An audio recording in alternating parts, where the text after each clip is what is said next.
Welcome back, everyone. So today is the first day with me on the Mastering You Challenge. Let's jump straight in. So first, we're going to have a quick repeat just to give you some air around why we're doing this. All progress starts by telling the truth.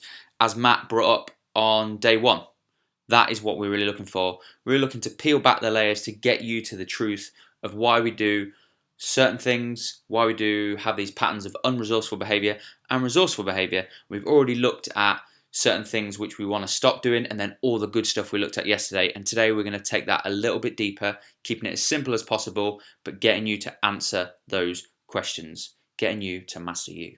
So day 3 starts with you, the Mastering You Challenge. The first question is identify your biggest trigger.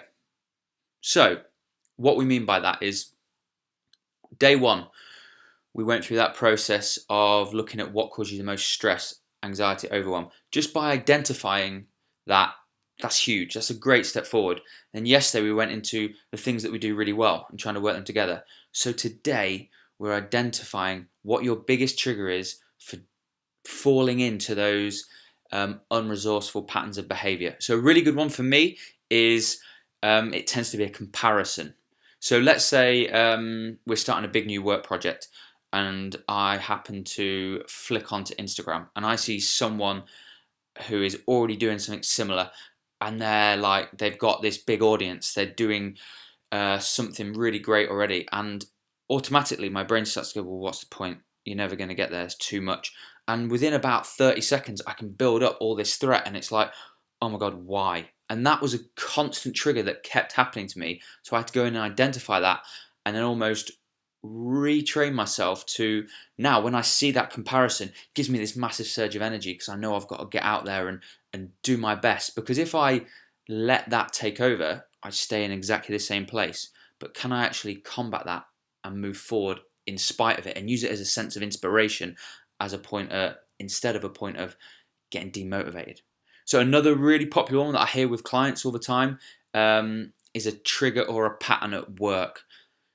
Something that goes like this. This is an exact one that's happened with a former client I used to work with, that their boss would come and dump work papers on their desk, or they'd get a really important email that says you've got loads of work to do, and instantly they would go for sugar. They would go and get a can of Coke, or they'd go and process that by needing sugar or chocolate to energize them. They would basically slip into threat straight away. So we want you right now to pause this video after I finish this sentence and identify where your biggest triggers are around the patterns of behavior that I've already identified. It might be around food, it might be around relationships, whatever that is. Pause it now and take the time to identify that biggest trigger. So next, the question we want you to ask is, what has made this old pattern so reliable? So what have you been reinforcing to make this pattern keep coming up, consciously or unconsciously? So for example, that old pattern that used to make me come up around not about feeling that threat in comparison and then not having to work that little bit harder, it was easy. It kept me safe. It kept me in a little comfort zone of only working with the people I know and not trying to expand and make this really big impact and feel fulfilled in the way that I want to really add value to more people. So for example, around a food pattern, what has made this old pattern so reliable is, well, I've got to eat chocolate, or I've got to eat in this certain way, I got to comfort myself, give it this almost this big solid hug that the sugar gave me. Also, it could be like when we talk about air, you're consistently unconsciously programming that pattern. So like every time something happens at work, it's almost like, right, okay, I've had a rubbish day, I know I'm gonna nail that pizza later, I'm gonna have that tub of ice cream, because that's like this big comfort blanket that makes me feel better. So pause and identify what you have found, what has made you kind of so reliant on this old pattern. And finally, what would be your new, more resourceful behavior?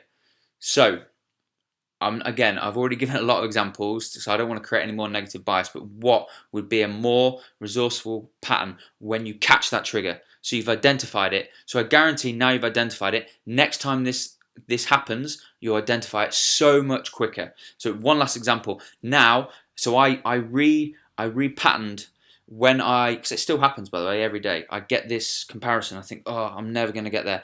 But almost instantly, I can feel this wave of motivation just taking over, because that is the new resourceful behavior that I wanted to be the driving force behind me getting to where I feel my most fulfilled and adding the most value. So that's it. Well done. So I haven't changed the slide there. It's not day 1 complete. That's day 3 complete. So again, same as Matt's been saying, we really want to hear your feedback. Again, don't feel like we don't want this to create overwhelm. If you need a pause, if you're only on day 1, don't feel like you need to get this done in 5 days. This is here for you to get the most out of this challenge that we're doing for you. You don't have to do it all in the 5 days. If you feel good, keep going. But this has got to work right for you. We want to try and keep this as simple and as easy as possible. And what we're doing is we've brought up a couple of those things, and now, like today, we're just going a little bit deeper to find those triggers, to find the reasons why these patterns keep coming up. So that's it. Thank you very much for watching, and we'll see you tomorrow.